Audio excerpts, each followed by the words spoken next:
This afternoon in court, Senior Counsel Andre Maniam asked Kong Hee if the crossover project was worth the price.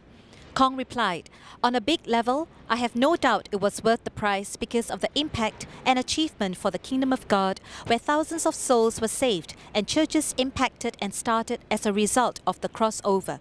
He added, "But the price of putting my church through this trial, putting all the co-accused, my friends, through all these painful times, there are moments when I do a lot of soul searching.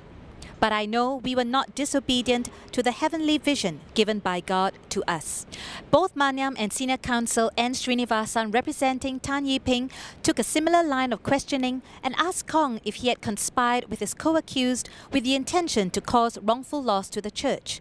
Kong replied no to both counsels. In the closing of his cross-examination of co-defendant Kong Hee, Chew Eng Han, who is representing himself, submitted 10 points in his case against Kong, saying that Kong did not love the people and was not concerned about the loss made by CHC. Of these, Chew accused Kong of not caring about the losses Extron had to bear. In 2011, Chew told Kong that his wife Sun Ho should return to the US so that the returns on the album could begin to come in and the investment could be recouped. Kong told the court that the church and its leadership were affected by the investigations. The church needed their co-founder to be around during this difficult period. It was also not humanly possible for Ho to continue with the crossover project emotionally. Chew also accused Kong of withholding his personal tithes and building fund giving, but yet challenged members to pledge towards the church building fund.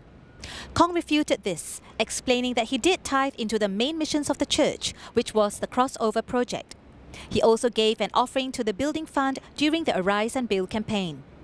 Chew put it to Kong that he had defrauded the givers to the multi-purpose account or MPA by concealing the salaries and bonuses given to Ho.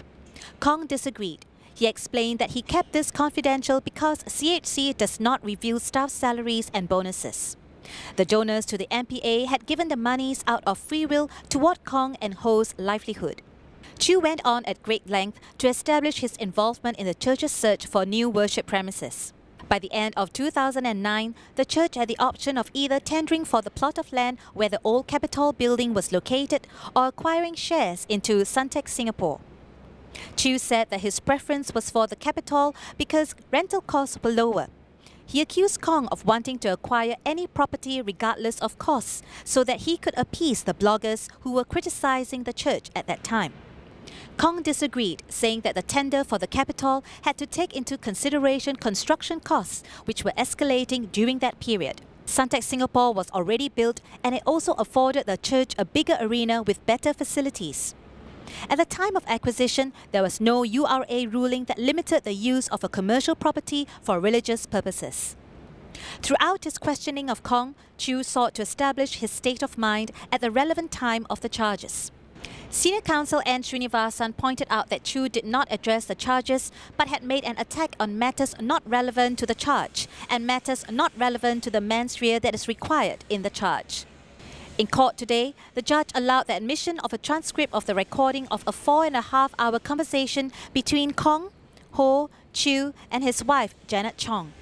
Some of the defense counsel had previously questioned the admissibility of this transcript as it contained privileged information with regards to their clients.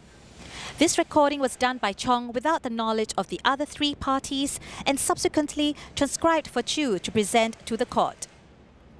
Reading from the redacted transcripts, the court heard that Chew and Chong had wanted the senior pastor and his wife to meet members in small groups to address details of issues found in the report released by the Commissioner of Charities after its investigations into the church.